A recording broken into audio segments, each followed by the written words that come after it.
While you're watching them, ever wanted to know what she's looking at? And what's happening back here? And where does this map come from? Well, quit wondering and come visit the world's news leader, CNN.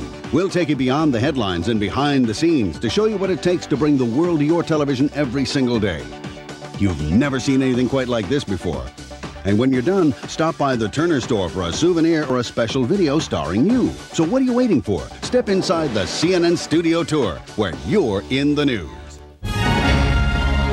This is CNN.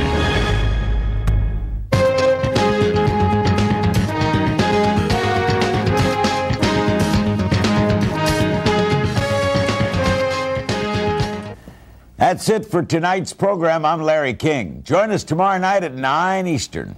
And now for a look at today's top stories, let's go back to the CNN Center in Atlanta and today's special guest anchor.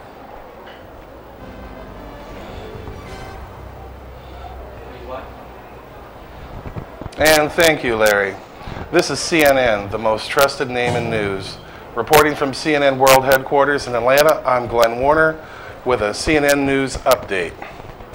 Our top story this hour, the number of Americans eating risky foods like undercooked ground beef, raw fish, oysters, and runny eggs dropped by a third over a 4-year period, according to survey results released Tuesday. The survey, made public at the International Conference on Emerging Infectious Diseases in Atlanta, led researchers to conclude that media reporting and public health education efforts on risky eating habits and foodborne illnesses may be working. The proportion of people eating risky foods dropped from 31% in 1998 to 21% 4 years later.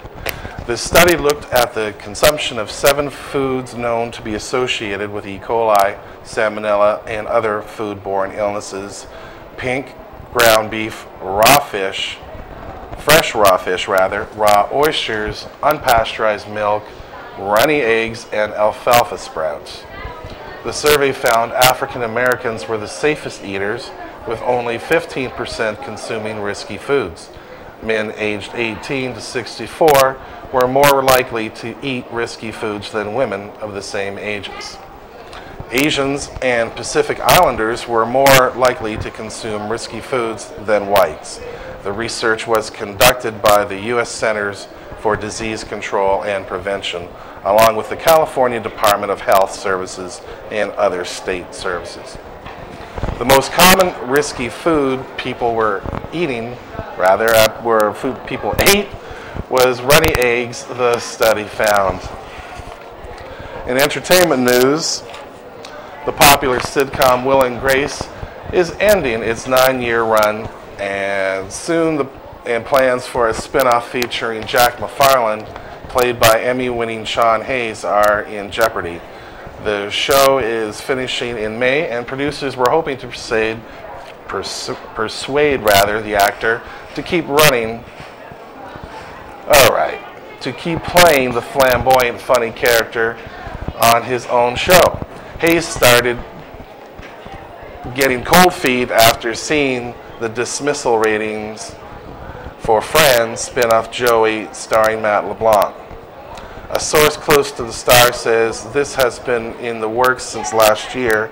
Sean was originally excited about the idea, but he saw what happened to Matt's show and he changed his mind. There is still hope for Will and Grace fans. Producers are currently planning a movie for the big screen that would reunite all of the show's characters. In other news, former Vice President Al Gore said Monday he's not planning to run for president in 2008, but hasn't ruled out a future in politics, I'm enjoying what I'm doing, Gore told an audience at Middle Tennessee State University, where he gave a lecture on global warming, one in a series. I'm not planning to be a candidate again. I haven't reached a stage in my life where I'm willing to say I will never consider saying something like this, he said.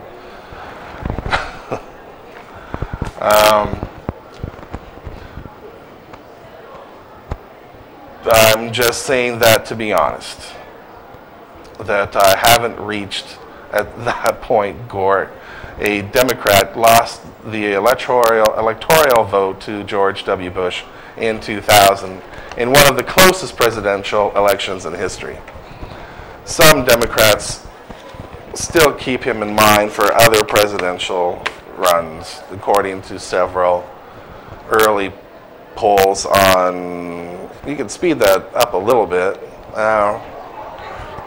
Sorry about that. We're having technical problems here in the studio. Potential candidates. Since his loss, Gore, who turns 58 next week, has occasionally delivered speeches on global warming and other political issues, often criticizing Bush policies.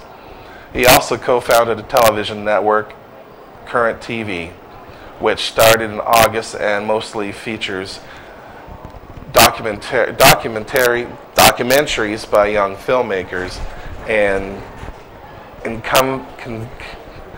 a documentary on Al Gore's global warming awareness campaign premiered this year. And finally, for spring break, some college students set out for sun-drenched beaches or cheap European cities. Skylar Bartels headed for the local Walmart.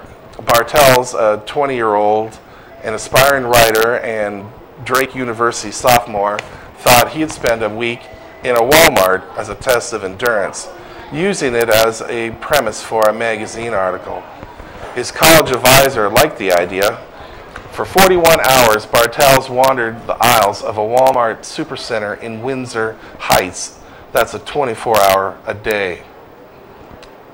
He checked out shoppers, read magazines, watched movies and the DVD display, and played video games.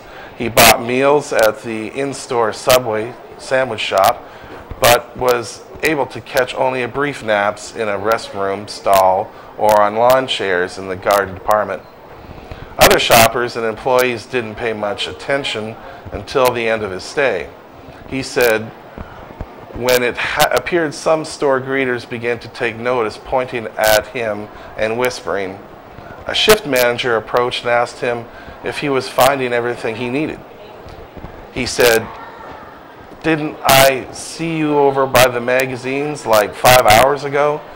Tiring of the point of hallucinating, Bartels said he decided to go home before he was thrown out.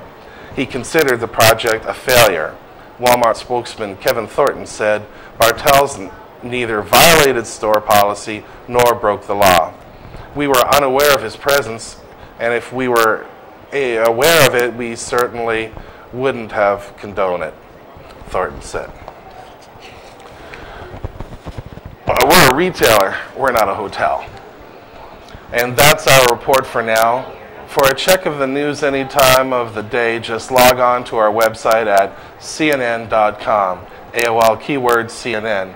Reporting from the CNN Center in Atlanta, I'm Glen Warner, and have a great day.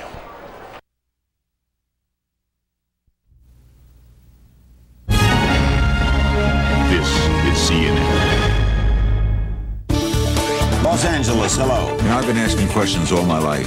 A great interview is when the subject responds to the questions asked. And when it comes out right, Oh my God, what a question. you know it, they know it, the audience really knows it.